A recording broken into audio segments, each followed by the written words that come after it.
Untuk medium corner zip wallet yang quarter canvas, ada satu lagi colour, yang ni colour saddle dengan brown macam tu. So dia ada satu lagi ni, tapi korang boleh tengok video Kim yang satu lagi tu lah, yang black ni kan. Lepas tu ni yang colour saddle, so korang boleh tengok sama design dia. Dia menggunakan quarter canvas, ada sisi-sisi ni, nampak memang cantik kan.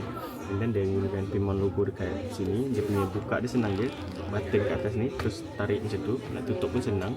Macam tu je. And then dia very compact, kecil, senang korang nak carry everywhere lah. Okay.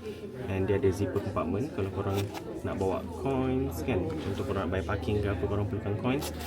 Ni memang sangat berguna lah. And then dia ada cash compartment juga.